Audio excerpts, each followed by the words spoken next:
Nessa edição do programa, iremos conversar com o professor Leandro Mazei sobre o desempenho do Brasil nas Olimpíadas de Tóquio e o que isso tem a ver com o investimento que é feito pelo país em seus atletas. O professor Leandro é docente do curso de Ciências do Esporte na Faculdade de Ciências Aplicadas da Unicamp, coordenador do Grupo de Pesquisa em Gestão e Política do Esporte e organizador do livro Gestão do Esporte no Brasil, Desafios e Perspectivas, lançado pela editora Ícone. Juntamente ao seu grupo, o professor representou o Brasil em pesquisa internacional, desenvolvida com 14 países, que analisou o investimento e o desempenho das nações nas Olimpíadas de Tóquio.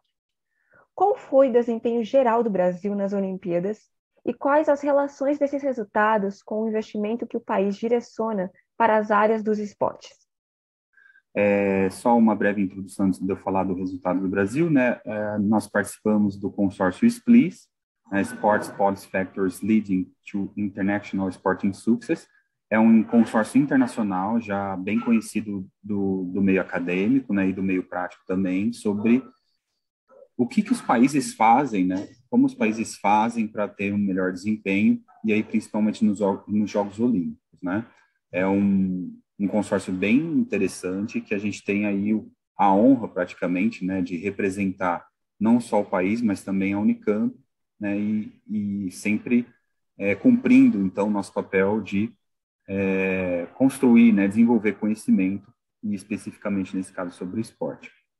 Bom, os resultados do Brasil, eles não são ruins, eles são bons, né? O Brasil vem numa crescente aí de melhoria de desempenho, acho que praticamente desde 2008, né, vem crescendo, não só nos Jogos Olímpicos, mas também nos Jogos Pan-Americanos, né? Mas o que a gente percebe ao longo de todos esses anos, inclusive com o consórcio SPLIS, os estudos e as análises, é que o país investe bastante recurso financeiro e não tem, talvez, o resultado condizente com esse montante.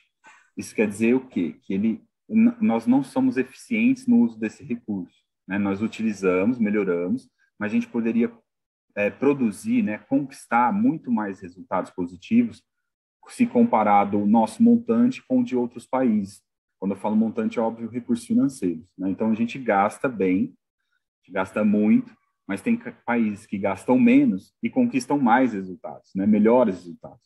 Então, a gente conseguiu melhorar, ok, mas a gente poderia ter produzido um pouquinho mais se a gente usasse um pouco melhor os recursos que a gente tem disponíveis, né? De uma forma mais eficiente nesse caso. E qual foi o impacto da pandemia nas Olimpíadas, tanto para os atletas quanto para os investidores?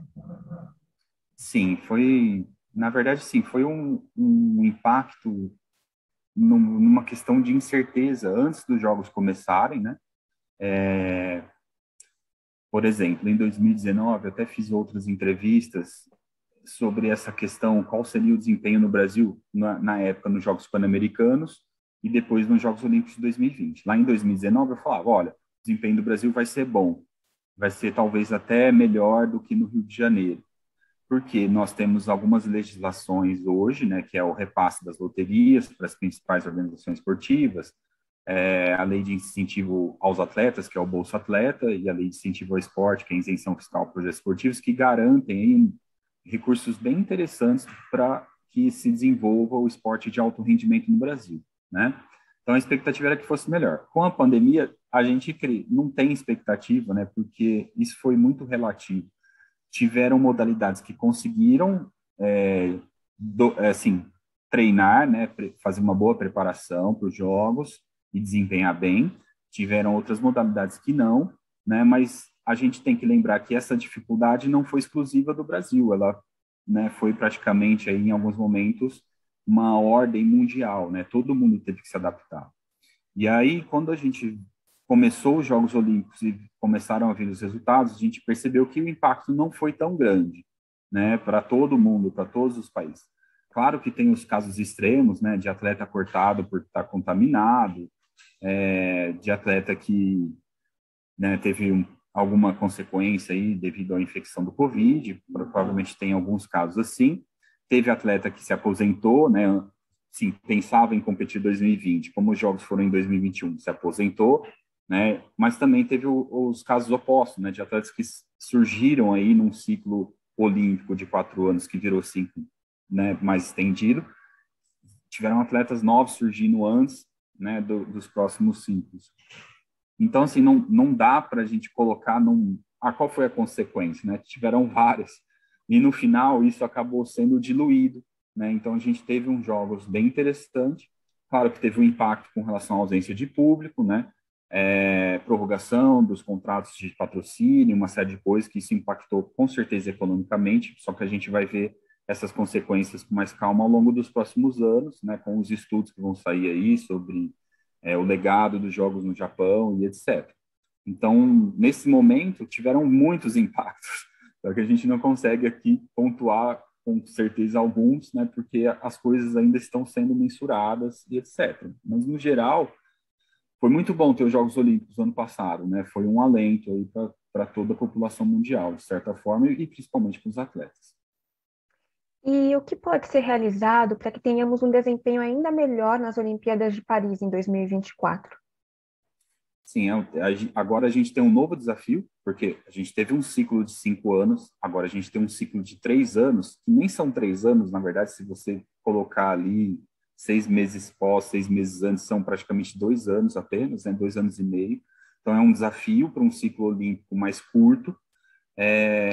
O Brasil, para ter um desempenho melhor, ele talvez precise começar estrategicamente, no sentido assim, quem tem real potencial, quem tem um potencial mediano e que eu vou preparar para os Jogos de 2028, quem não tem potencial, o que eu vou fazer com esse investimento, né? Mas é complexo, né? Você não pode chegar para um atleta que ele não tem ali chance de medalha e falar para ele, você não vai, né? Acho que todos têm, né? Os atletas têm o direito de ir a partir, obviamente, das classificatórias, olímpicas e tal, mas digamos que o Brasil precisa pensar um pouco mais estrategicamente aonde ele quer investir. O alto rendimento, a gente já sabe aqui no país que ele já consegue um bom montante de recursos financeiros. O que talvez a gente não tenha e que a gente tem que começar a pensar urgente é quais os investimentos no esporte de base, né? Como eu estou oferecendo uma cultura esportiva para a população como um todo, porque daí vão surgir novos talentos, né? Provavelmente, né? Isso não é uma certeza, mas daí vai sair novos praticantes e vir um ciclo virtuoso de renovação dos atletas. Acho que a estratégia daqui para frente teria que ser essa. A gente tem recursos financeiros suficientes, só que a gente talvez tenha que equilibrar aonde investir. Certo. E um dos itens levantados pela pesquisa é a relação entre o ganho de medalhas e o tamanho dos investimentos realizados por cada país.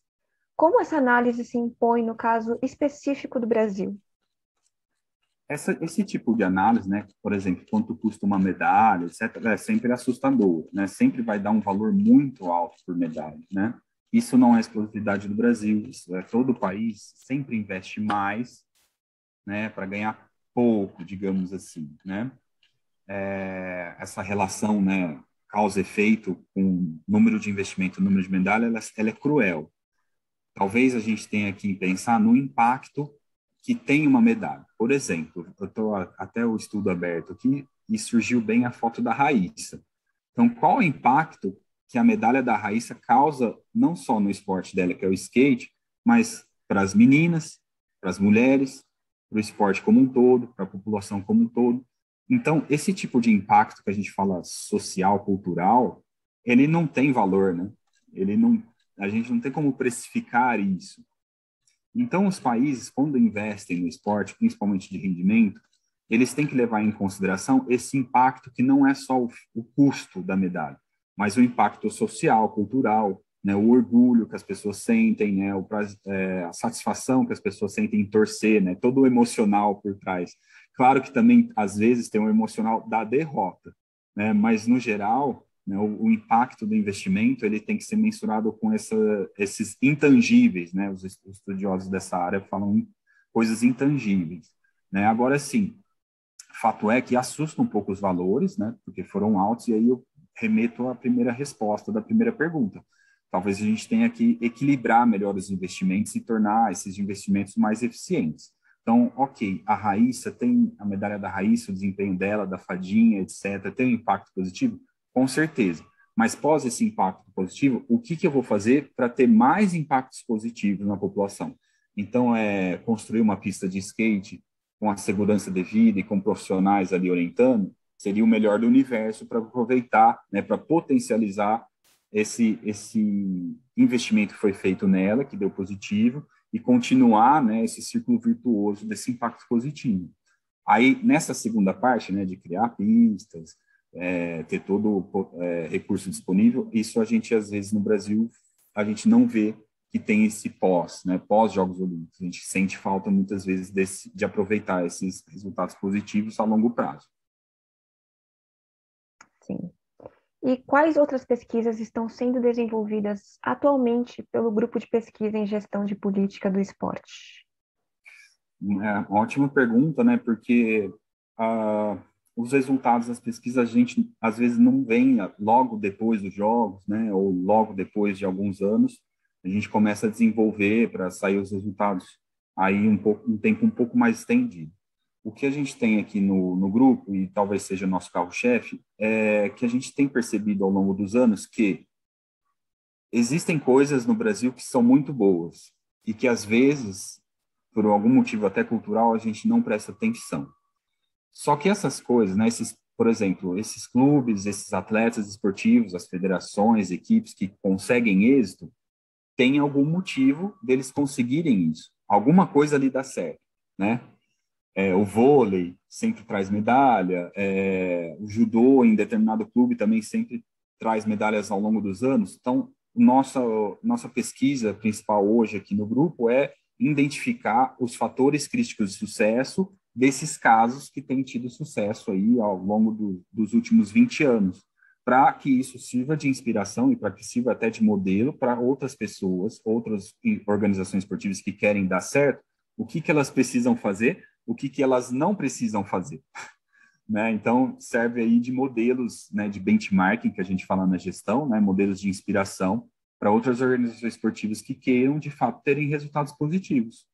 Então, essa é uma pesquisa aqui que a gente vai desenvolver ao longo dos próximos anos.